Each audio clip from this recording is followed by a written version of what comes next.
This is the mistake I see so many people make when it comes to understanding and supporting postpartum rage.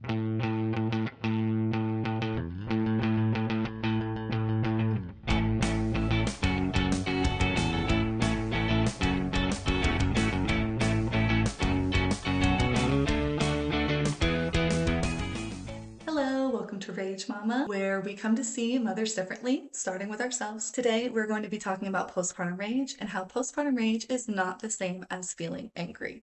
We're also going to be talking about the differences in treatment of anger versus rage in order to better support ourselves or maybe the people in our lives. First off, I really wanted to make this video because I had struggled with postpartum rage, which is why I started Rage Mama. Because when I was looking for support and reaching out, trying to find resources on it, I found so much that just did not hit right. It did not feel right for what I was going through.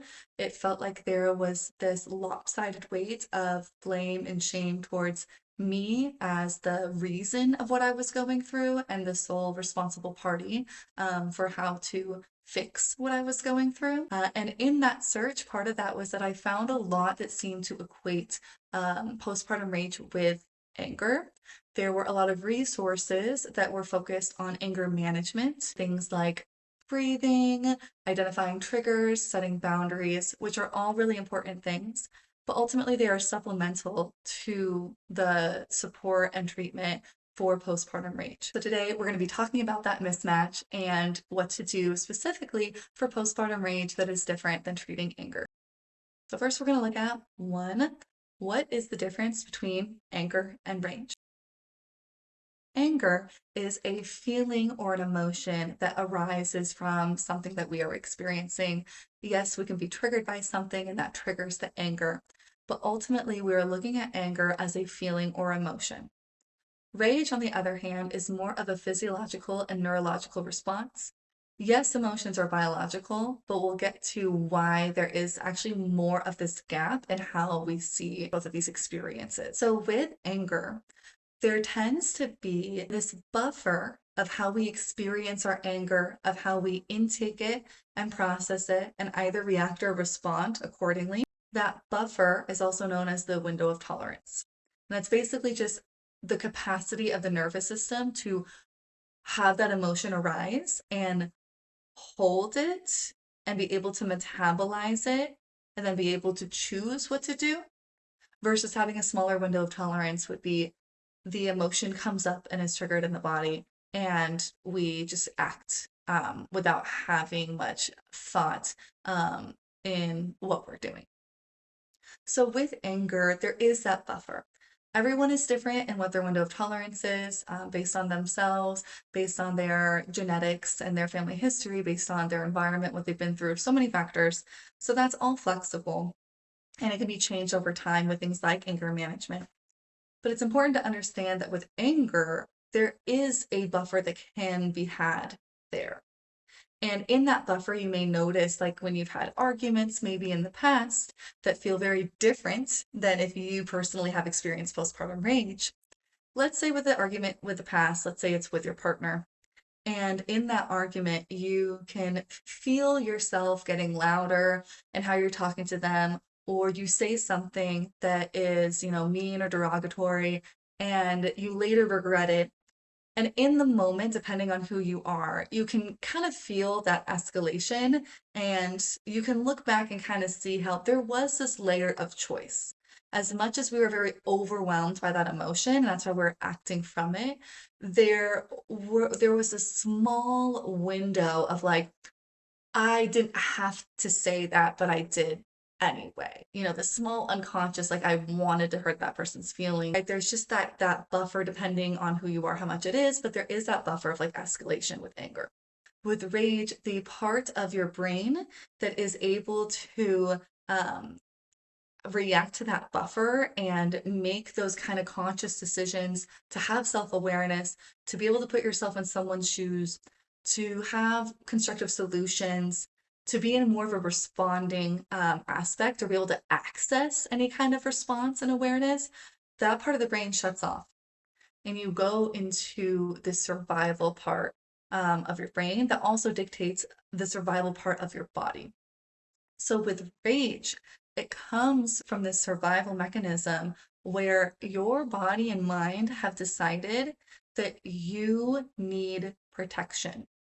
Your body and mind are in such desperation to be protected that they decide that we are going to respond with this rage for you because you need us to. With this rage, there is a lot of energy that gets built up into the body, and it's for that protection. So it fuels you with this energy and causes you to act in ways that are usually very big. So things like yelling, but you may notice that if you're the one experiencing postpartum rage, or maybe you've witnessed it, that the yelling is more intense than someone raising their voice. Like for me, the times where I would have like a rage outburst, specifically they were towards my husband, my voice, I said it sounded like a heavy metal singer in a heavy metal band. Like it was just so guttural. And I'd never heard that before.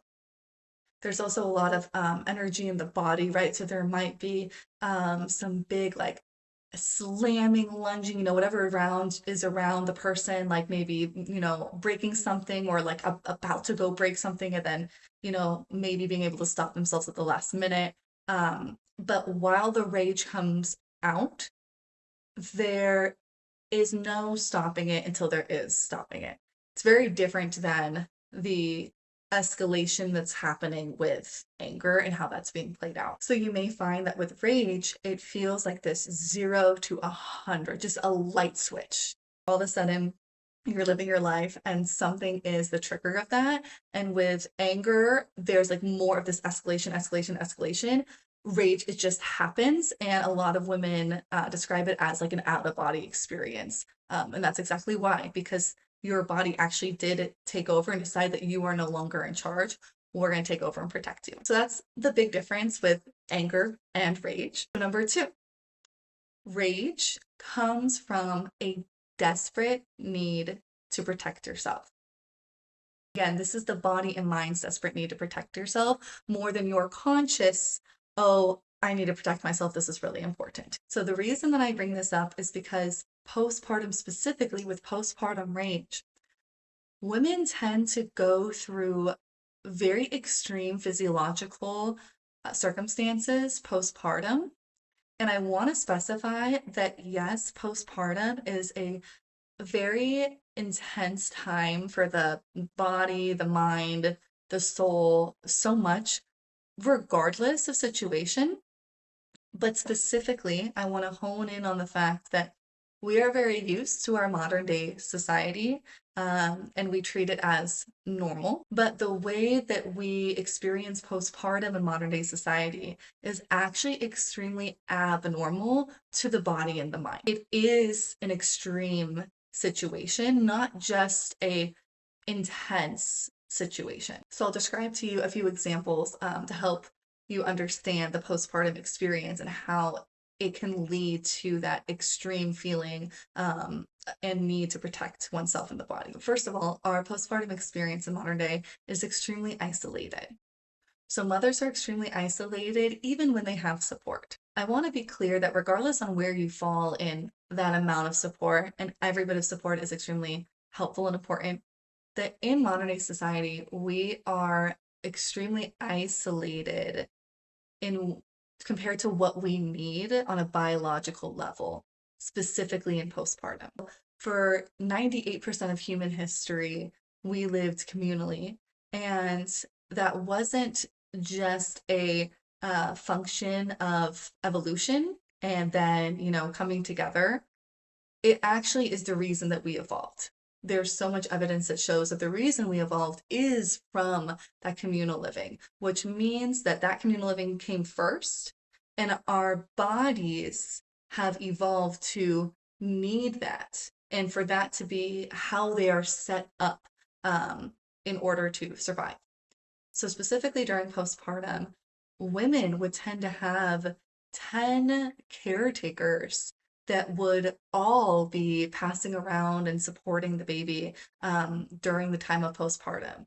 10 people who are actively in it, not just a parent that comes, a couple times a week, or, your partner may be very hands-on, but they, work during the day. Like, it is a very, very different setup, and that is what our biology expects in order to be safe. So not only is that support-based, which means that breastfeeding is actually less of a toll on mothers in that communal living. There's evidence of shared breastfeeding happening. And if you've ever breastfed or even just fed a baby, you know how absolutely round the clock it is. So that communal support, it isn't just for support and the heavy lifting, it's beyond that. So your body is set up to have that support as a means of feeling safe. We don't have that level of support. The body feels unsafe. Postpartum women's bodies feel very unsafe in isolation. It signals to the brain that something isn't right when it's just you supporting the baby. So not only is this a toll on you physiologically, because it's just so much and it's so all encompassing for one person. But beyond that, your brain actually inputs this as a reason to have higher cortisol. Cortisol lowers when we mother around other people and have that support. So there really is something just on like our sense of safety alone, on top of, that list of what's, too much for one person. With all of this combined, it's extremely important to understand that as a postpartum mother, your protection is so intrinsic to the baby's protection.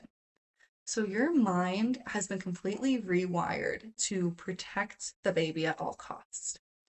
And what happens is when there is a threat to your well being, you don't just take that as a threat to yourself anymore. Your brain and your system take that as a threat to the baby because you are the baby's sense of safety. When that rage comes on, it's protecting the baby.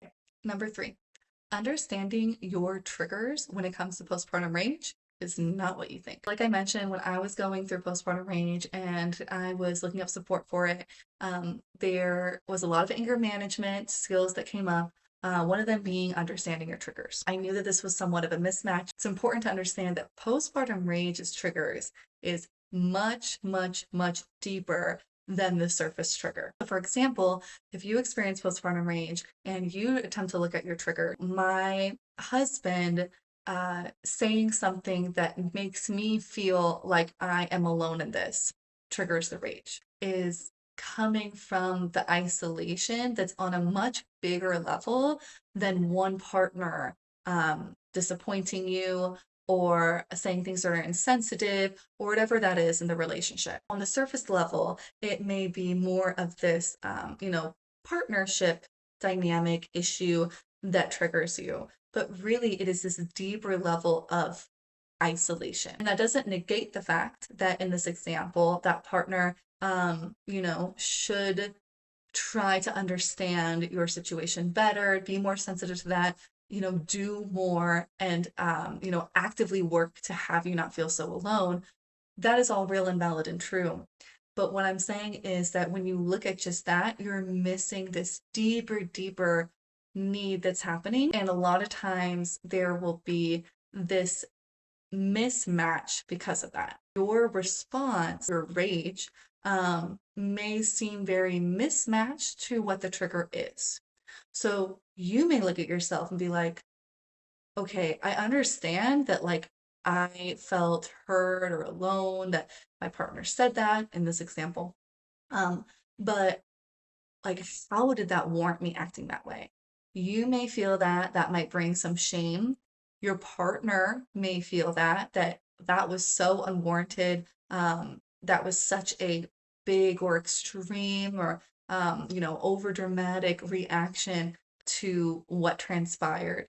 Right. So there's a lot of invalidating when you just look at that trigger of maybe yourself, maybe of other people invalidating you from the outside. And that brings about a lot of shame, which is not helpful, and we do not want shame around postpartum rage. When we look at that trigger, keep in mind again, there's components there that can be totally valid and should be looked at, everything, but there is a deeper, deeper trigger when it comes to the rage.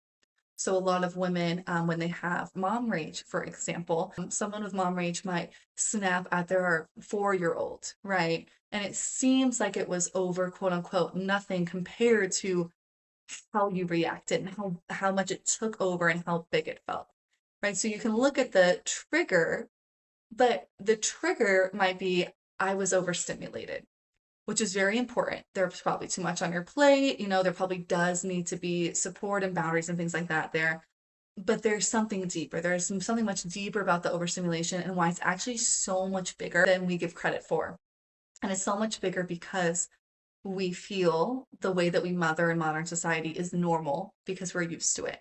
And again, it's really important to keep in mind that to our bodies, to our brains, to us mothering as humans, it is not normal at all and it is actually very extreme. So when we look at triggers as being much deeper than the trigger that we can identify as the circumstance that brought about the rage, one, we can give ourselves a lot more validation and understanding, which is hugely important.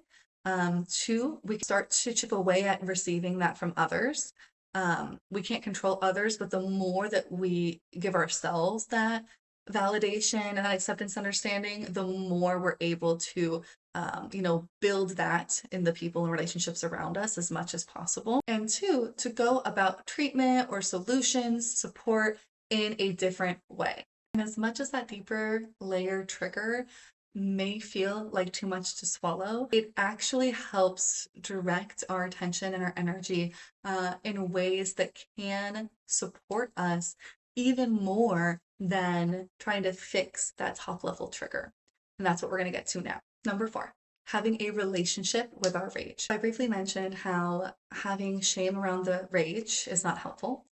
The reason that having shame around the rage, whether towards ourselves or from other people, is not helpful is because when we experience shame, we actually raise the stress in our body. Like how I mentioned, we used to live communally. Physiologically, we need to feel like we belong in order to feel safe. And this includes us within ourselves. So when we feel shame externally, internally, it creates this sense that we don't belong, things are wrong with us. And with that, it causes this stress and this fear of feeling unsafe in the body, of not belonging. And when we have that feeling of unsafe in the body, we actually set up our body to experience more rage. Rage is this physiological desperation for survival and protection. So the more we're feeling unsafe in the body, the more we're setting up this environment within ourselves that will catalyze rage. The more that we have shame as a means of trying to quote unquote fix these things or make them go away or solve them, the more we're actually going to set up our body and our minds to cling on to those things even tighter. And then it creates this cycle of feeling bad that, oh, we ended up, raging again. Or in a whole different example of just, coping skills in general, we ended up, saying yes when we meant to say no again. And then we feel shame, and then it makes us more likely to actually do those things, and it creates that cycle, and we're stuck in it. So having a relationship with our rage is actually extremely important. And it can be very counterintuitive at first because it seems like this is something that I don't want anymore. This is something that I want to get rid of, that I want to stop doing, that, maybe harms me and my family and, my relationships. So why would I want to have a relationship with it? Understand that right off the bat, that's a layer of shame, distancing ourselves from it, not wanting it, trying to get rid of it, right? So let's try to build this relationship, because when we build a relationship within ourselves and we build a place of acceptance and understanding, we build trust, we build safety in the body. And only from that place can we start to heal, can we start to make changes, can we start to respond instead of react, right? So we want to build that relationship with our rage. And more than that, rage is actually a very intelligent response. So as much as in our, modern families and our modern lifestyle and, a lot of the culture or different societies that we live in look at things like anger and rage as a very negative thing, it actually has a lot of intelligence and it has its place. So with this rage coming up, it is trying to protect you. It is trying to protect your baby. Therefore, it's coming from this place of love.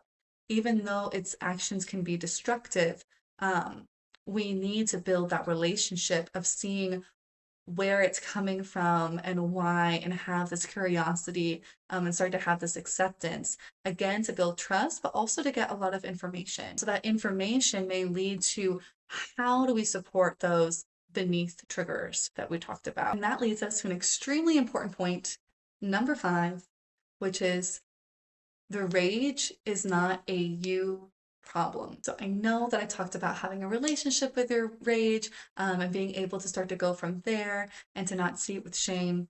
But it's very important that in me saying that, I am not saying that you are the sole responsible party for the rage, that it is your problem and you need to do these things to fix it.